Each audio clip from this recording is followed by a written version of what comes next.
We are doing this series of conversations with various people around the world who have been deeply connected with this spiritual quest, or you can call it quest for truth. Today, I'm very glad that I'm talking with Professor P. Krishna, who has been deeply associated with the teachings of Jiddu Krishnamurti.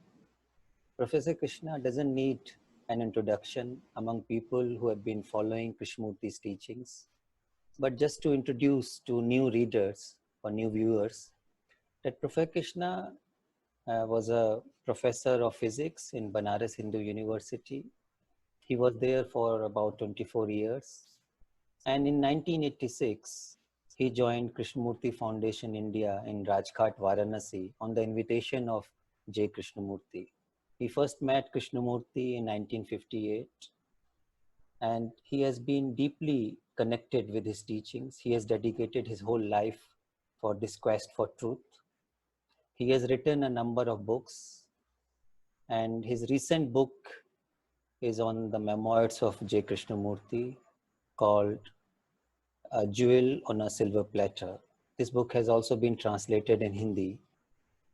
The details of this book we will provide at the end of this conversation.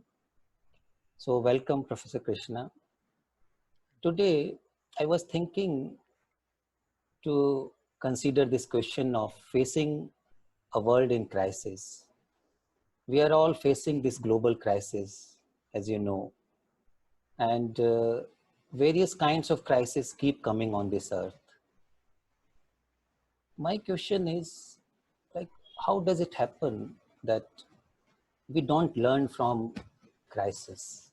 And I feel that any crisis is also a kind of teacher, because the outer crisis which we see is also indicating that there is something wrong inside us. That outer crisis is somehow connected with this inner crisis. And so, what do you think? What is the deeper cause of this crisis, and how and what we can learn from it?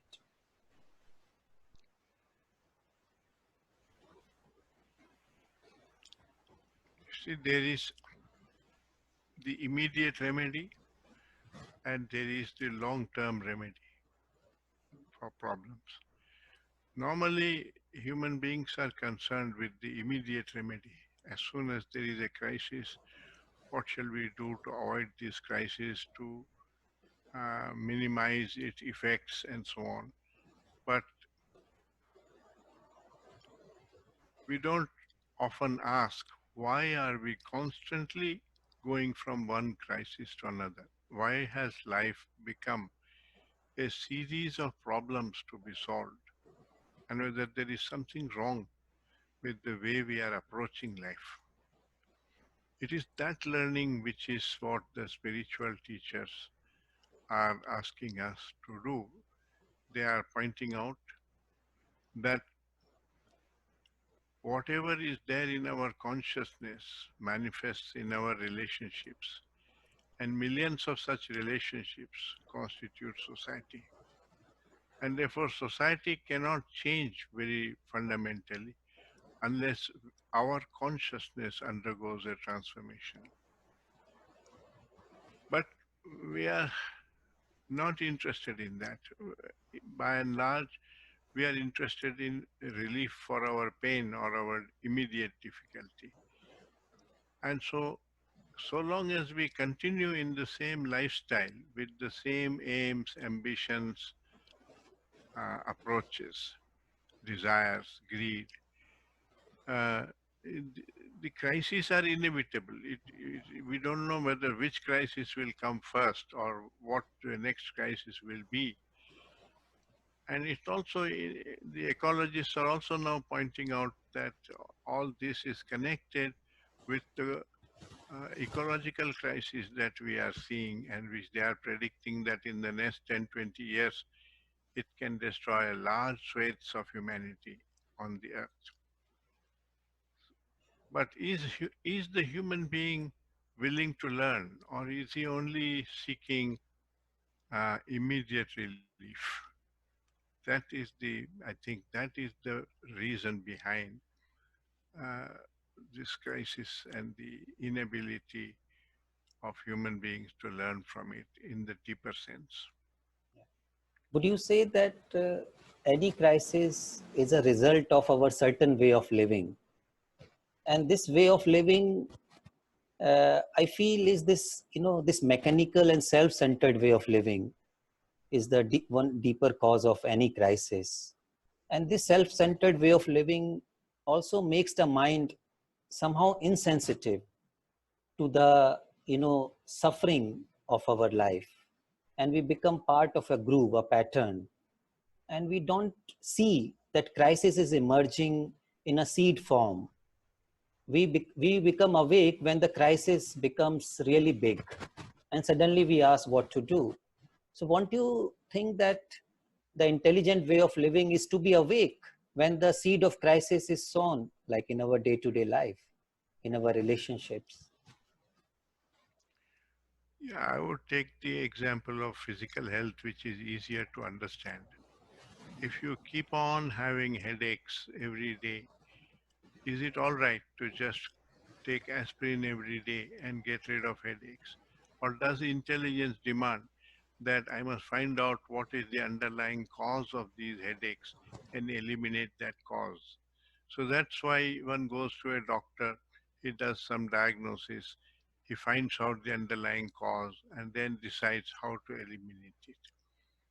I think the same thing applies to psychological problems, the problems of war, the problems of jealousy, and so on. Uh, there is a root cause within us, and what we are dealing with is we are trying to all the time deal with the external cause, which is the symptom, contain the symptom. But the deeper inner cause remains, and therefore the crisis keeps coming in different forms. So, of course, it is not intelligent. It is as unintelligent as not asking the doctor if I get headaches every day as to what is wrong in the body. So, just as when there is a balance in the body, it is what we call as health. It has no cause. Disease has a cause. In the same way, if things are going wrong in our life, there is a cause. And that cause is both an external cause and an inner cause within us. The inner cause is more important because you can't control all outer causes. But we have not been taught to look at the inner cause and to find out whether it's possible to eliminate that. So I think that is the kind of learning that these spiritual teachers are encouraging us to do. It's called self-knowledge. Without self-knowledge, Krishnamurti said, there is no wisdom, and without that, it will always go wrong. And I think that's what we are seeing happening. We don't often see the connection. For example, right now, the immediate crisis is that of this COVID virus. We don't see the connection between our lifestyle and this virus. It appears as if it is purely an accident and it has come to us from outside. It may not be so. It may be on account of a wrong relationship with nature, a wrong way of approaching life that this kind of thing has happened. So one has to find out that, one has to discover that, not immediately say, yes, it is due to that, nor immediately deny it. You don't know.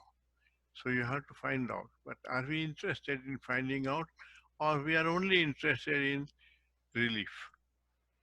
Yes. So what we are saying now is that this any crisis which is outside, which is physically expressed, is only reflecting our inner psychological crisis.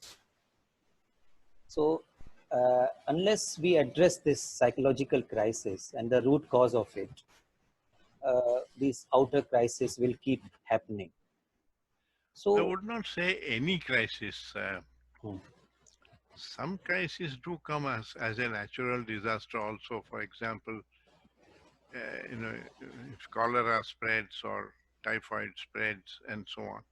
Of course, in the deep sense, somewhere you have lived unhygienically, and therefore it has come, and so on.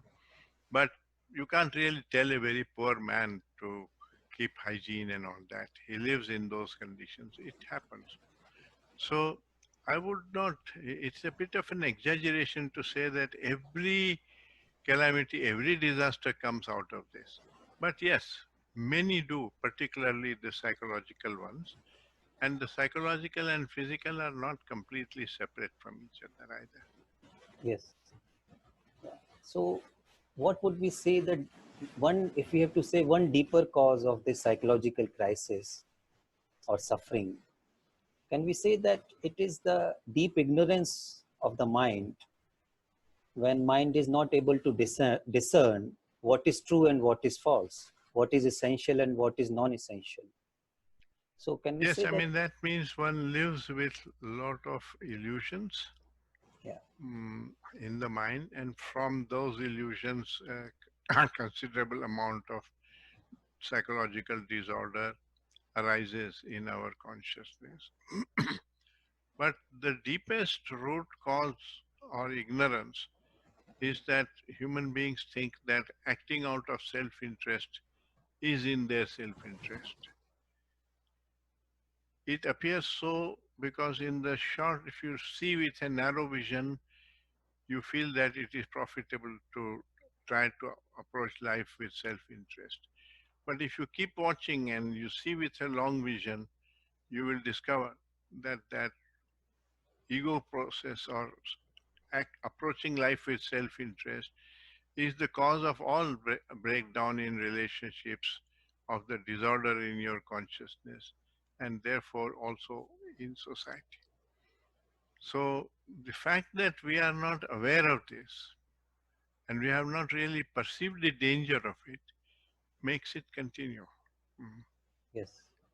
Yes, I think this is something very important, that we don't see the danger of this self-centered way of living.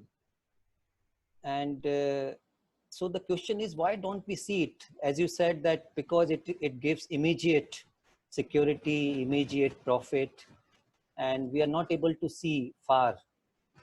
And so this makes the mind also insensitive, because we are all the time concerned with ourselves, with my everything, like, my profit, my security. And Insensitivity is also due to the pursuit of pleasure. All the time, the mind is seeking pleasure and more property, more security, more of everything. And so it doesn't pay attention to what is happening in the present. And if you don't pay attention, you don't develop relationship with what you are in contact with. And you don't perceive the beauty in it. The beauty being the joy that you derive in that relationship. So that is what is the cause of insensitivity. And therefore, when there is no pleasure, then man says, I'm feeling bored. Even though there is the river, there is the tree, there is the dog, there are friends, there are books, even then I feel bored, which means none of this interests me, that none of it excites me, which is a form of insensitivity. And that insensitivity has numerous causes. It can have physical causes like not enough sleep, or constant worry, or too much ambition, etc. And it can also have physical causes like not enough, not right kind of diet, or uh, no exercise, and so on. So physical causes as well as psychological causes are there for insensitivity. But are we aware of insensitivity, or we only take boredom as a nuisance and a fact of life which everybody experiences, and therefore we are satisfied with finding escapes from boredom through cinema, through television, through games, all that. So, unless you are serious about learning about yourself and freeing yourself of all this disorder in your consciousness, you won't pay attention. I am fond of giving the metaphor of a huge tree. The root of that tree is this ego process or self-interest. And one branch is desire, another branch is conflict, third branch is anger, fourth branch is fear, and so on. All these different disorders or negative emotions. And one of those branches develops within our consciousness at any given time. And it disturbs us. And then we are only interested in getting rid of that disturbance. So even if you examine it, you don't go all the way to the root. You are satisfied as soon as the nuisance ends. That means you have cut off one branch maybe, but the root of the tree is still there, so another branch will grow. And that is how it goes on. But whenever a single branch develops, it is also an opportunity to l- learn deeply about the cause. And if you are interested in learning and not just getting rid of the discomfort of that manifestation, then you can go all the way, and every branch is connected to the root. So Yes, all this disorder is connected ultimately to the ego process. And when you see that the ego is your own creation, that it's an illusion, it is just put together by your own thought and certain types of thinking, uh, it will drop away when you see the danger of that. But when the mind is not clear, it doesn't see that danger, then it only imagines it. So that doesn't work on consciousness. yes. So if we work with any branch, say if we begin with fear, and that will take us to the root of that tree. So we can begin wherever one is. And this Yeah, work, but you see, there is an external cause of fear. And if you are satisfied with avoiding the external cause by building a wall around your house and putting a guard at the gate, then you don't feel the fear and you think you have solved the problem. But yes, inner problem is still festering inside. yeah, absolutely. So this self-knowing process demands that we face this question of fear directly, Yes. without suppressing it or without rationalizing it, going into the And very, be aware of the fact that there is an external cause and there is also an inner cause. And it's more important to be free of the inner cause than only to deal with the outer cause. yes, absolutely. So would you say that this attention, or we can call it choiceless awareness, is this is the process of self-inquiry? When we begin with being aware of this any disorder or any psychological phenomena, because what happens when we approach any psychological phenomena, we either go into judging it, labeling it, or condemning it. In this whole process, thought is involved. But I feel the quality of attention is different. In this, you are not judging what you are watching. And I feel there lies a key point of self inquiry. And we need to learn this process, because this attention can also not be cultivated through any practice. So, how does one begin in day to day life, if I can ask this question? Yeah, you are quite right in your analysis of why we don't pay attention. But then instead of saying I must pay attention and trying to pay attention, it is more important to understand why the mind is judging and condemning and doing all those things which become distractions away from um, paying attention. Because if you don't remove these barriers to attention, then the attention won't happen because you want it to happen. So it's not a question of using your will to pay attention.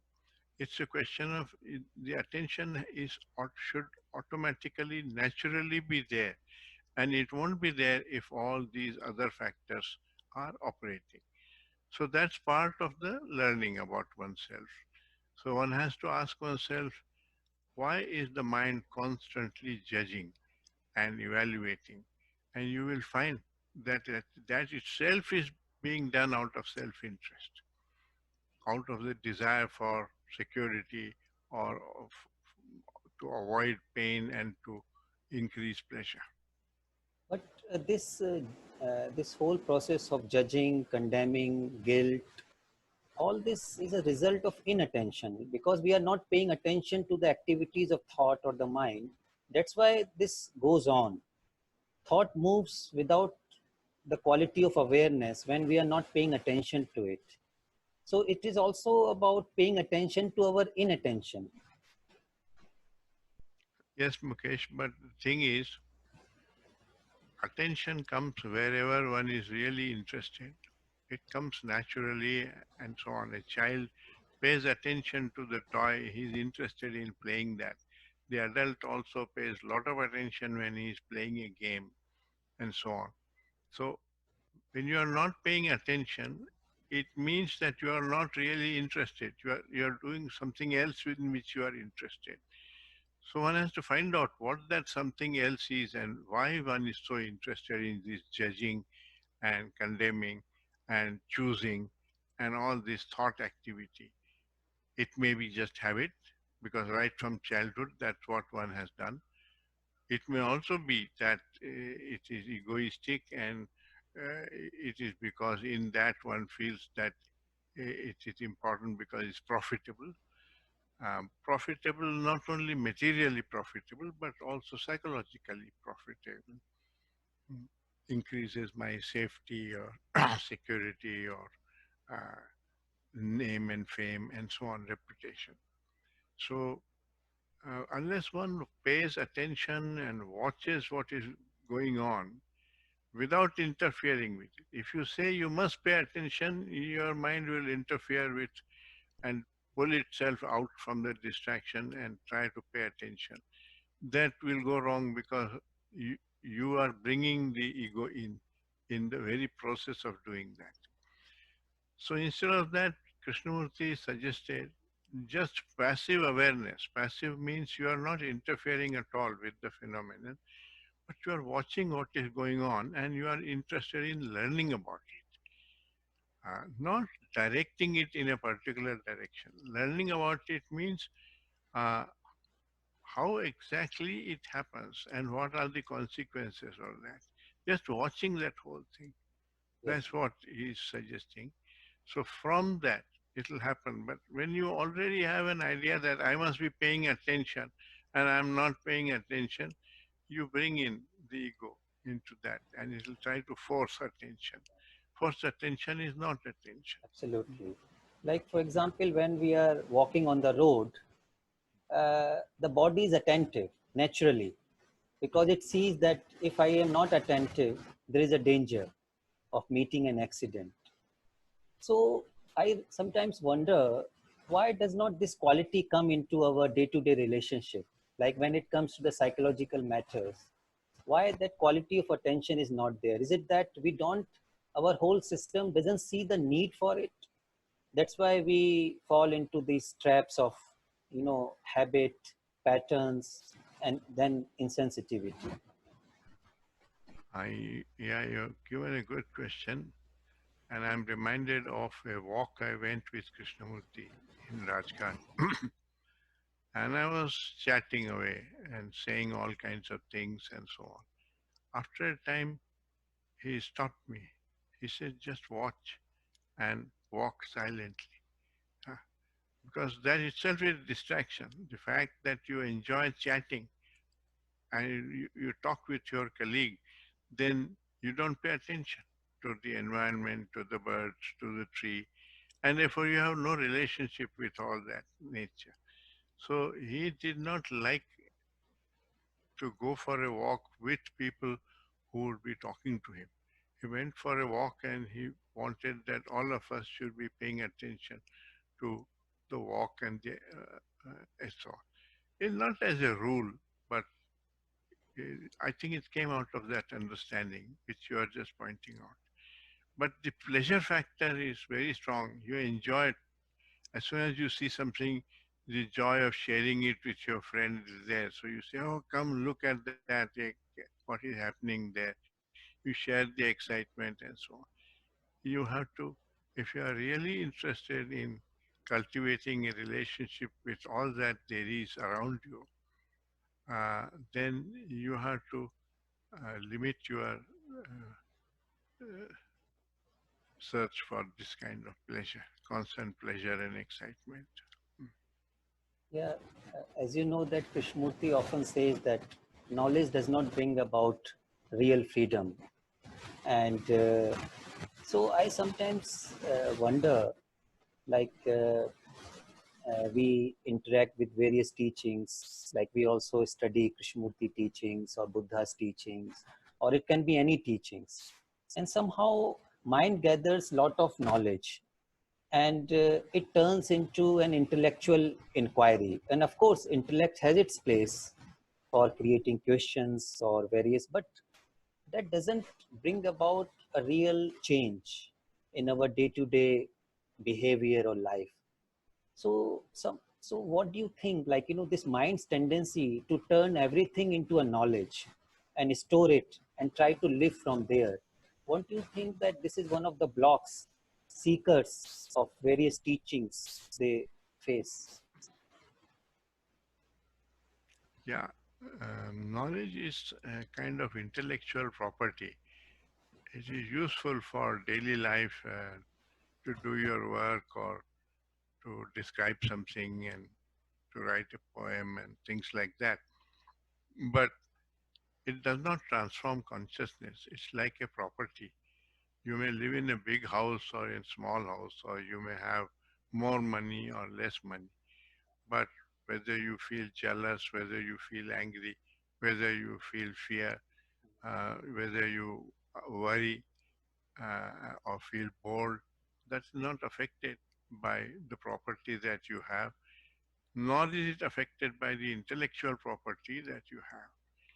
So this habit of all the time coming to a conclusion in order to put it into memory and then act from that memory, a habit that's deeply cultivated right from childhood through school, through college and university, it becomes a very hard habit, yes, especially in the educated mind.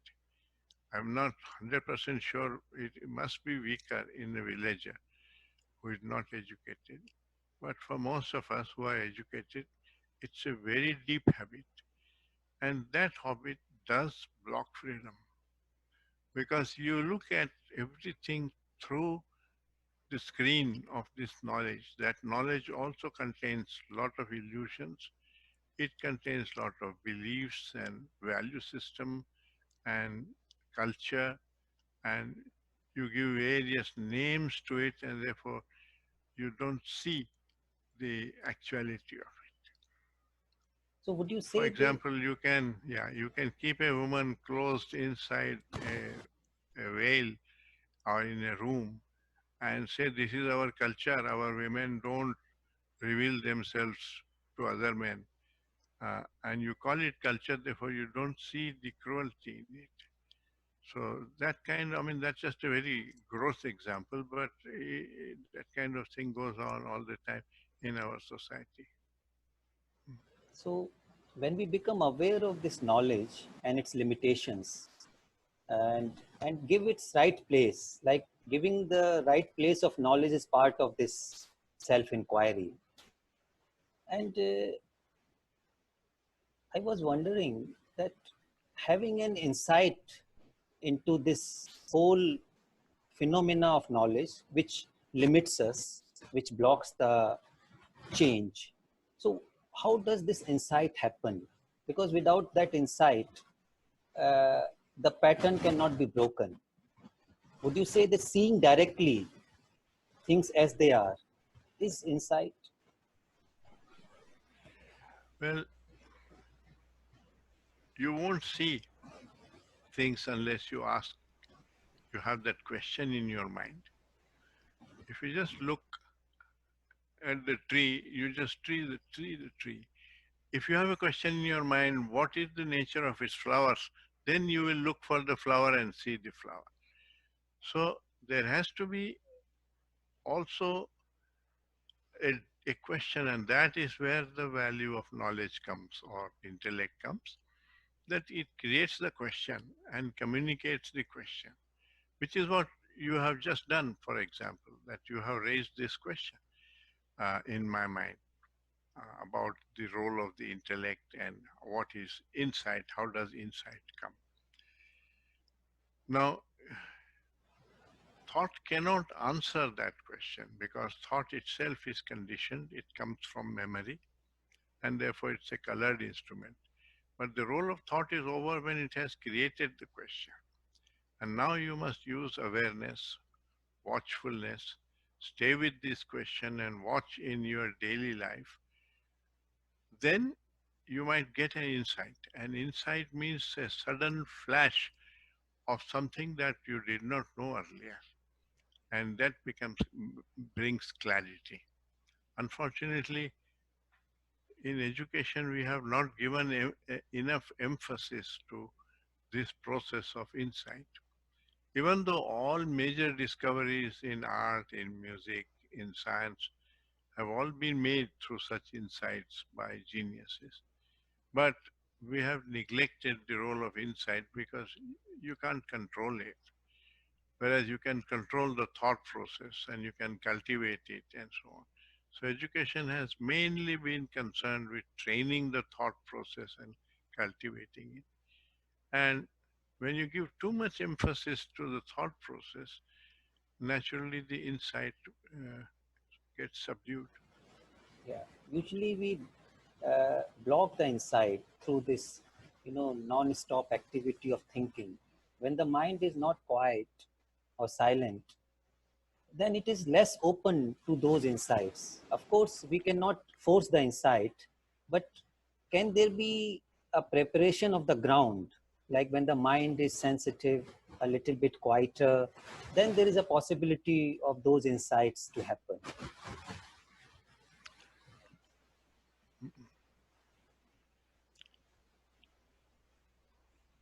You can discover for yourself what things block insight.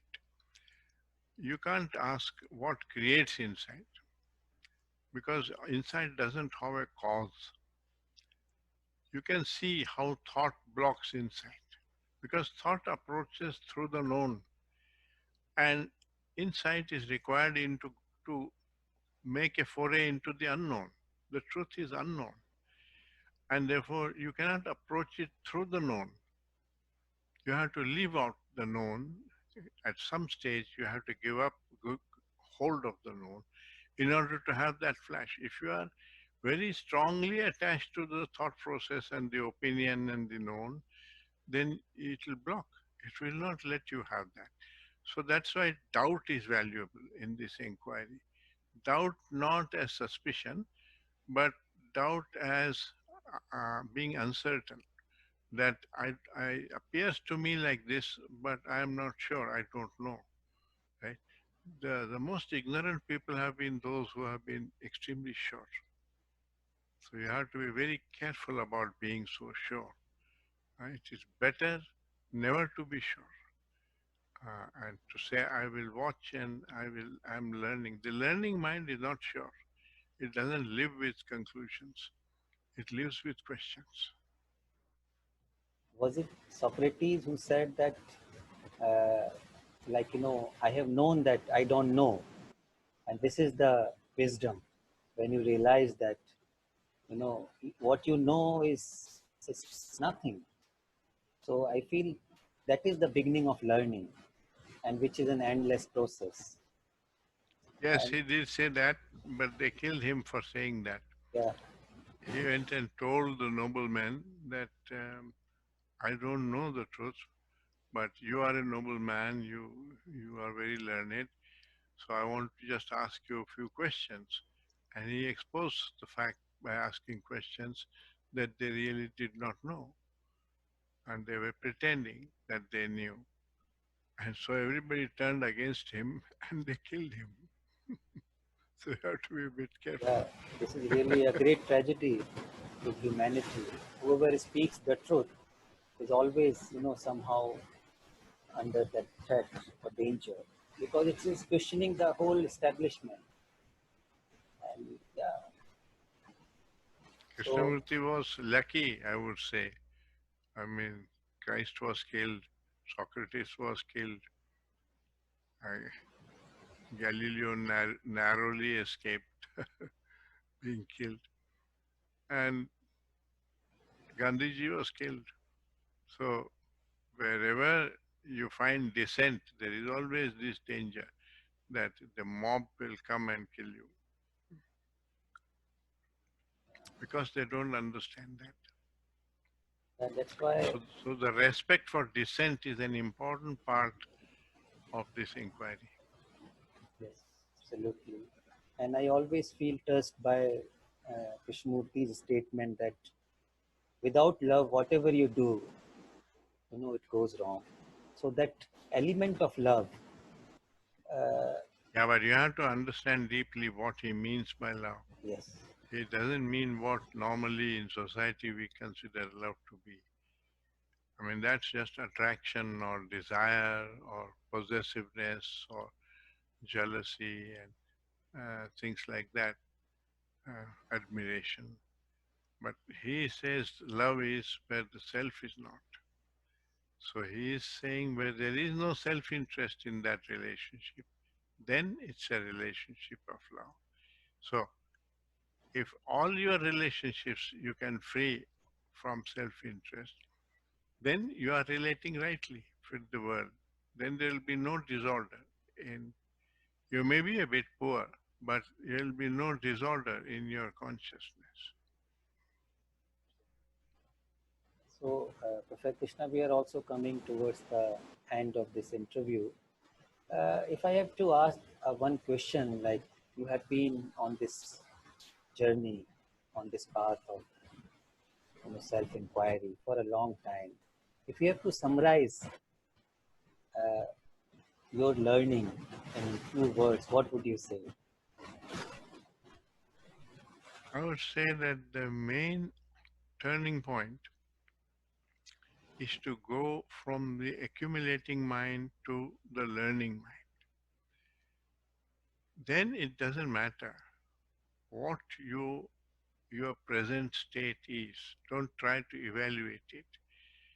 You may still have anger, you may still have jealousy, you may still have habits, but are you approaching them with a controlling mind or are you approaching them with a learning mind? If you are approaching it with a learning mind, you will be able to free yourself of these things through learning. Real change is a byproduct of learning. And so our concern must be with learning. And there is no learning unless you live with a learning mind. And that learning mind is the religious mind. And it's wrong to think that only the man who has completely freed himself and become mukt, enlightened, is the religious man. No, you are a religious man today if you are approaching life with a learning mind. That's what I learned from Krishnamurti, and that meant a lot for me. And, Wherever it takes you, wherever it takes you. and part of this learning mind is that this deep listening, deep looking, and being attentive and sensitive. It comes out of that desire to learn. Automatically, it will come.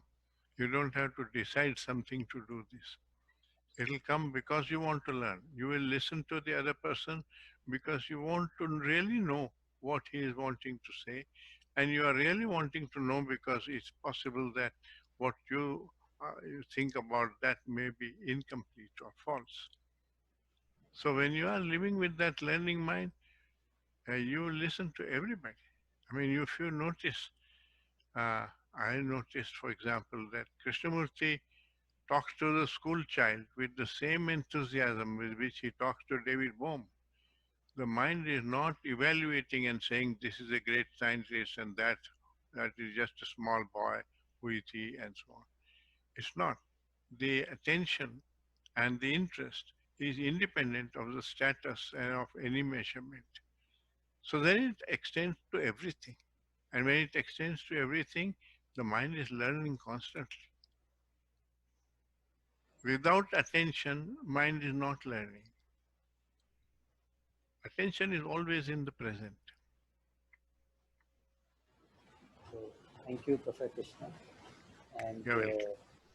so, would you like to also say a little bit about your recent that book which you wrote in English and also that was translated in various languages? Well, I thought that I had the good fortune of knowing Krishnamurti for so many years, meeting him, interacting with him, which future generations will not have.